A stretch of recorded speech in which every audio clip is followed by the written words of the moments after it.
Ser podcast. Buenas noches. ¿Qué seudónimo quieres que utilicemos al principio de la conversación? Pokémon, por ejemplo. Pokémon. Vale. Este es un viaje que arranca en el mar y se despide en un faro. Entonces, quiero que me lleves a la playa de los caballos. Pues bueno, es un sitio que me inspira mucho, sobre todo porque, digamos, con todo el ajetreo que tengo en las capitales que voy o en las ciudades grandes donde realizo mi trabajo, esto es como llegar a un sitio donde no hay nada. Además es de las pocas playas salvajes, yo creo, de Cantabria. De hecho está llena de perros siempre, porque está prohibida en las demás. Y porque justo mis padres viven al lado, ¿no? Vale, ahora llévame a la calle Fernández de los Ríos, ¿es? Bueno, era el barrio, ¿El barrio? Los Ríos, sí. ¿Y cuando jugabas al fútbol?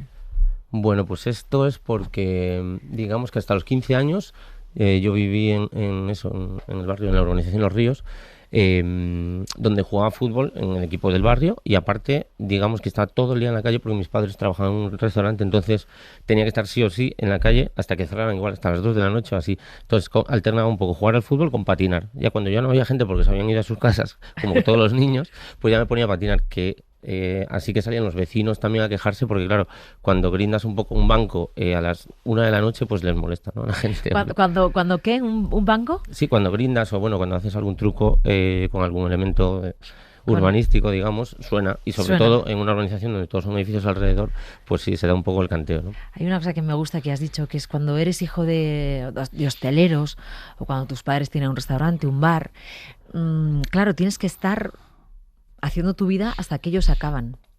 Pero cuando, por ejemplo, hacía frío y te metías, dime qué ambiente había en el bar de tus padres. Pues la verdad que el ambiente era una maravilla, o sea, era como para hacer una teleserie, porque además yo me criaba rodeado de universitarios, porque estaban todas las universidades delante del bar, entonces era muy guay porque era con gente joven. De hecho, alguna vez mi padre alquilaba hasta alguna habitación de la casa a algunos universitarios que eran de fuera y todo, y convivíamos con ellos. Yo me acuerdo de unos que tenían unas motos grandes y tal, y luego con las prostitutas de dos clubs de al lado, que también me tenían súper mimado y tengo una relación con ellas increíbles. De hecho, bueno, me gustaría acordarme de la dueña de uno de ellos que se ha muerto justo este año pasado de cáncer y bueno, ha sido una gran pena porque hasta el año pasado cenaba con nosotros Nochevieja.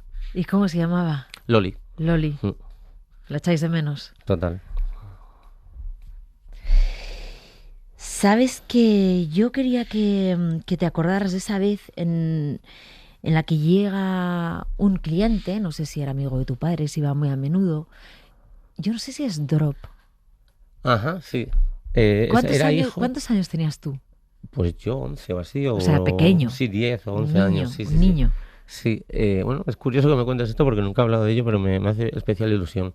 Sí, era hijo de unos amigos de mis padres que paraban allí y digamos que él es el primero que me empezó a enseñar bocetos y historias relacionadas con el mundo del graffiti, ¿no? Porque claro, realmente en Santander casi no había background, ¿no? Detrás ni nadie referencias visuales como si es de una ciudad grande, ¿no? Que hay muchas más. Entonces para mí mi referencia casi fue él y luego Afro y Reno, que eran amigos de él. Mayores, que eran amigos, mayores, pero claro. Fue como tu primer contacto. Total. A ver, voy a ver si lo explico bien. Con alguien que trabaja con spray de pintura. Eso es, justo. ¿No? Hasta ese momento tal cual. Tú conocías pinceles, acuarela, no, ni siquiera, óleo. porque a esa edad yo dibujaba en cuadernos y ya. ¿Y qué viste en él? ¿Qué viste no en él? sé. ¿Qué te dijo que has dicho que te hace ilusión? Me ilusión? enganchó bastante a pintar y bueno, sobre todo a dibujar en cuadernos, porque con esa edad no tienes ni un duro para pintar nada más grande y tampoco como yo creo que puedes tener la capacidad, ¿no? de hacer algo más grande que un cuaderno, ¿no? ¿Siempre quisiste ser artista? Pues no, la verdad es que ha sido una cosa totalmente natural, ¿no? Simplemente que esa persona llegó a mí y poco a poco más referencias y más historias que me atraían y sobre todo, claro, ahora estamos en internet, pero en los 90 yo recuerdo que las primeras fotos y tal que te intercambiabas de tus piezas era con gente de otras ciudades, incluso gente de otros países, pero por carta. Y te llegaban fotos y era como wow, magia, ¿sabes?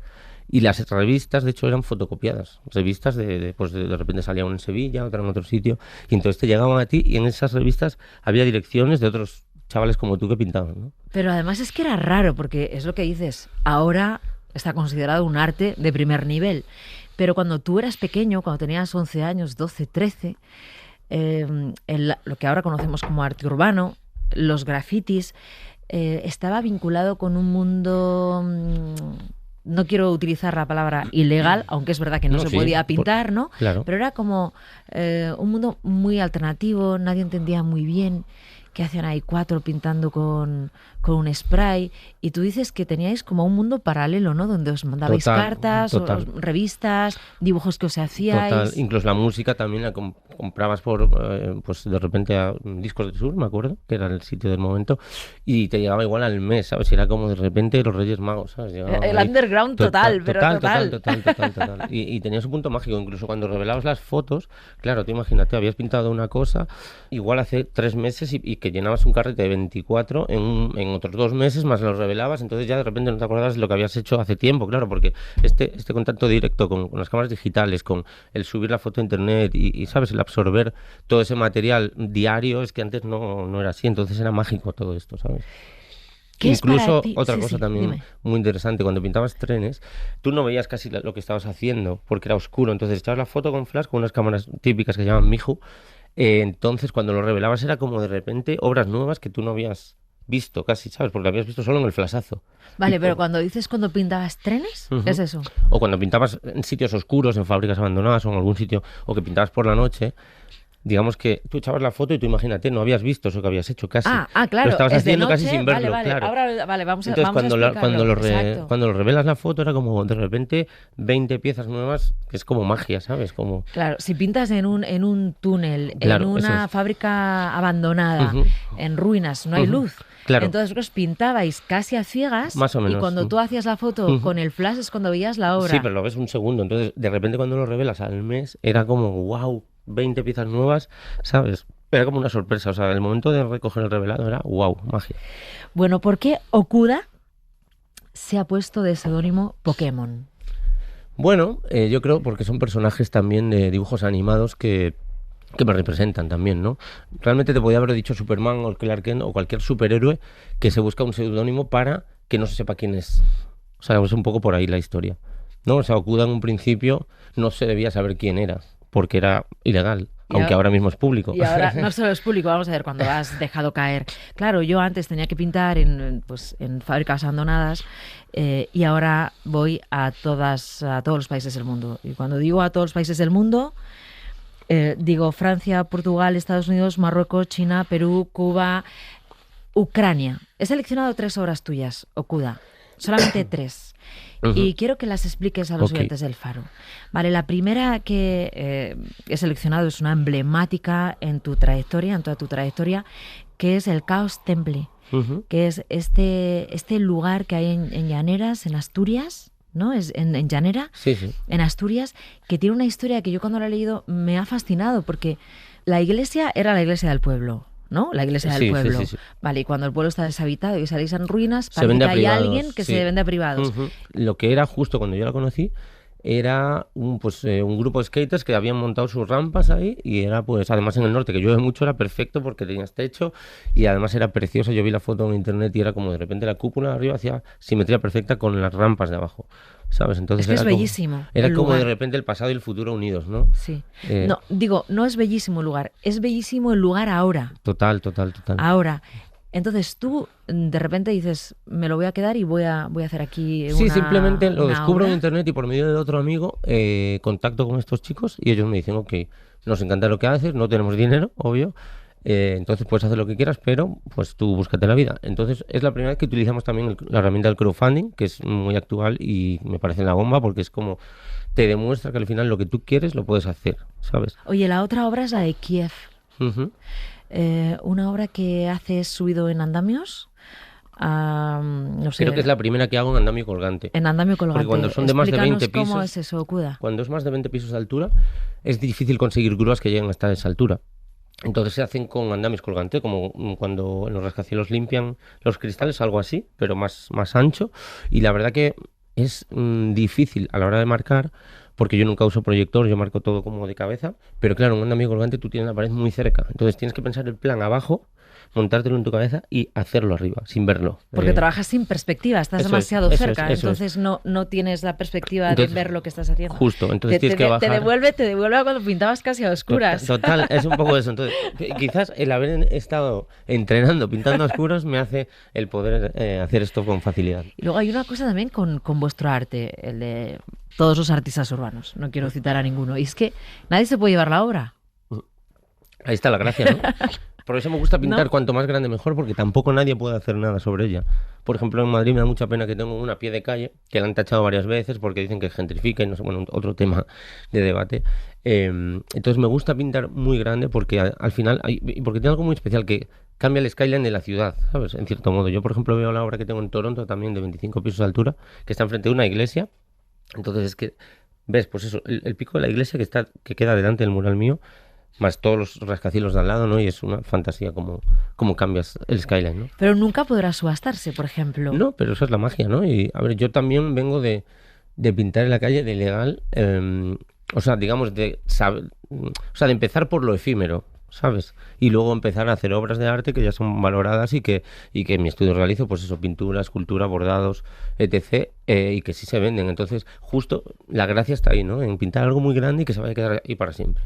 Hay una cosa bonita también. Y que la vivan todo tipo de personas, ¿sabes? No solo los que tienen la obra en su casa, ¿no? Claro, eso está bien eso también. Está muy bien. Sí. Y luego también de todo tipo de generaciones, ¿no? Total. Quienes lo entienden ahora, quienes dentro de 25 años o 30 o 50 o 100 digan, ¿qué pasó aquí? De hecho, muy curioso es porque mi público ahora mismo, por ejemplo, cuando hice la exposición del museo en Las Fallas, fueron como 150.000 personas en 2 meses y lo que más había era gente mayor, muy mayor. Y en Santander igual, en el Palacio de Recuerdos, sí, o sea, como que mi público varía muchísimo de las edades, o sea, es increíble, eso me parece brutal. Luego hay una cosa también que me parece interesante, aunque tenemos que ir terminando, comentar, y es el conocimiento de arte que uno tiene para poder crear su sello, ¿no? Hay que conocer, no sé, en tu caso estudiaste Bellas Artes, hay que conocer todo lo clásico, hay que saber quién es el Bosco y luego saber quién es Dalí y luego que Okuda, que tú puedas decir me gusta el surrealismo, que arranca en el año 1800 en el Bosco, que luego sigue con Dalí, vale. Porque parece que uno de repente se pone a pintar y no tiene formación y cuando uno crea su sello es por el conocimiento que tiene el arte clásico. Bueno, yo creo que mis dos aprendizajes han ido a la vez, y digo dos porque ha sido uno el académico, digamos, de ir a Bellas Artes, de hacer Instituto de Artes en Santander y de estudiar aquí Bellas Artes en la Complutense, pero siempre paralelo al de la calle. De hecho, cuando iba a clase aquí en la Complutense, yo recuerdo que las semanas de repente hacía 2 murales o pintaba un tren en la noche, entonces ya iba a clase 2 días en vez de 5 y así, entonces como que iban ahí compitiendo, ¿no? Lo que aprendía en un sitio y lo que seguía aprendiendo en otro. Bueno, entonces claro, creo que el sello de identidad viene marcado por esto, ¿no? Bueno, y el último lugar al que te quiero llevar es a un faro. Lógicamente quiero hablar del Faro de Ajo, en el que hiciste la primera instalación artística de un faro de este país. ¿Estás contento con esa obra, Okuda? Súper contento, sí. De hecho, creo que es de las obras más visitadas mías del mundo. O sea, muy curioso. De hecho, bueno, no sé los miles de personas que han ido ya, pero sí, creo que lo abren ahora de nuevo en Semana Santa y tal. Y estamos preparando, bueno, para como una especie de espacio, ¿no? Para que tenga cositas especiales que estamos haciendo para vender allí y tal, porque bueno, hay muchísimo, digamos que la demanda de personas nos ha obligado a hacer un poco esto, ¿no? Algo con cariño y bueno. Y luego para el pueblo también, para los pueblos de alrededor, también habrá supuesto un pone en el mapa turísticamente a un lugar. Total. De hecho, en Fitur este año anterior era la foto protagonista, ¿no? del stand de Cantabria, porque bueno, por lo que te digo, porque creo que era más o menos casi igual que las cuevas de Altamira, ¿no? De visitado. Bueno, Okuda, otra cosa, ¿tienes exposición en Wuhan? Este viernes empezó el COVID. Sí. Es que es muy curioso porque el inicio de la pandemia, en China, de repente fue el inicio de nuestras exposiciones en China, justo. Vale, y entonces ahora vas al epicentro. A Wuhan, justo este viernes. De donde nace el COVID, ¿no? Vale. ¿Y tu obra tiene algo que ver con esto o ya la tenías pensada de antes? Ya estaba, digamos que es como una especie de expo retrospectiva. Hay algunas piezas inmersivas también, que no había hecho nunca y que ni siquiera las he vivido porque las he proyectado, pero las han hecho ellos allí. Es decir, No lo hay entiendo, un túnel a ver. caleidoscópico. ¿Cómo es? ¿Cómo es? Pues mira, hay obras de pintura que obvio que las he hecho aquí, las he enviado, o sea, todo está enviado. Pero, por ejemplo, hay un túnel caleidoscópico que es como un triángulo, ¿vale? Que la gente puede entrar y entonces al fondo hay una pantalla que se reproduce varias composiciones mías y entonces se genera una especie de túnel caleidoscópico que la gente forma parte de la obra, ¿no? Si grabas a la persona de fuera, también se repite, ¿no? Con la propia obra. Y lo curioso es que yo ni siquiera he vivido esa obra, o sea, la he proyectado y no la he vivido porque no he podido ir a inaugurar. ¿Y ahora vas a ir? No, Ah, ha sido tampoco. el viernes, ¿no? Todavía no abren fronteras con China y no he podido. Entonces estamos deseando, porque además estas exposiciones en el Museo de Cadence han hecho que nos lleguen muchísimas propuestas de China, muchísimas. Entonces, en cuanto abran, pues tendremos que ir a hacer varios murales. De hecho, estamos también con una compañía de China, con All Right, haciendo varias esculturas para varios sitios en el espacio público, varias ciudades distintas. De hecho, tengo que inaugurar ahora un caballo de 10 metros que hemos hecho, que también lo generan allí y se inaugura, pero sin mí. Así que espero cuando vaya ya habré hecho de todo en China y Ya yo... ves. Sí, o sea, Será recibido total, con pancartas, total. ¿no? De hecho, Okuda. también tengo mis propias redes chinas. Tenemos contratado a una empresa allí en China porque ellos en vez de Instagram usan WeChat, entonces para, digamos, reproducir lo que pasa en mis redes para el público chino, ¿no? Bueno, mira, voy a poner para despedir a Paco de Lucía, Uh-huh. porque resulta que esa obra que hiciste en la estación de metro es la que está más cerca de mi casa. Ah, mira qué bien. Y es la que mejor se conserva porque al estar en interior se conserva perfecta. Sí, están en el andén de Ajá, la estación sí. Paco de Lucía y entonces te voy a poner Entre dos aguas, que, la obra se llama Entre dos universos, Sí. Uh-huh. y quiero que me digas con quién te gustaría estar en un faro. ¿Con quién me gustaría estar en un faro? ¿Puede ser alguien que no exista ahora? Sí. Pues igual hablando con Dalí, ¿no? De repente, una charla con Dalí o con el Bosco. Te traigo una cosa de Dalí, vamos a escucharla.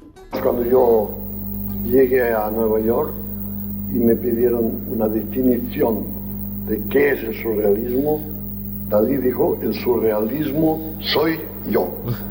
Y era verdad. Y era verdad. Muy bonito. Aunque tú podrías decir, bueno, el Bosco podría montar contigo una conversación, ¿no? Total. Podrías montar una conversación a tres. Total. El Bosco, Dalí y Okuda. Uh-huh. Sonando Paco de Lucía. Vale.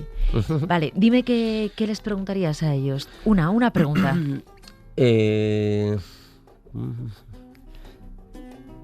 Pues quizás en qué momento decide, porque bueno, Dalí es más actual, ¿no? Pero el Bosco es como demasiado antiguo. ¿En qué momento pasa de pintar pintura religiosa a dar la vuelta a casi a otro mundo, ¿no?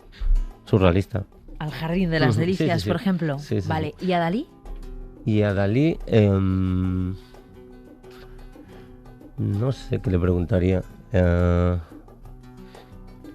Que si quiere hacer una obra colaborativa. Muy buena. Okuda, muchas gracias. Muchas gracias. Gracias a por vosotros. haber estado aquí. Qué bien. Chao.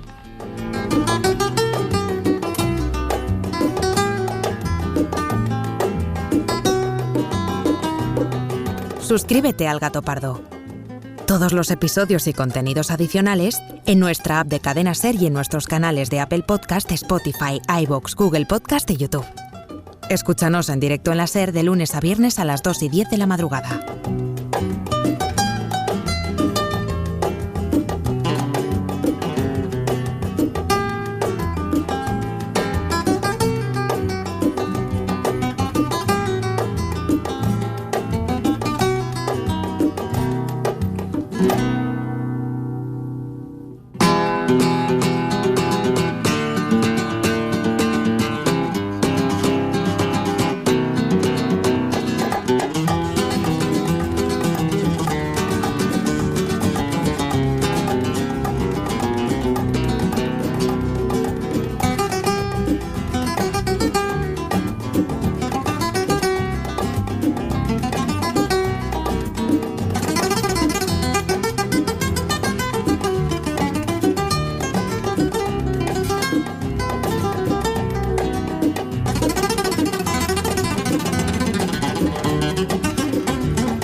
Cadena SER.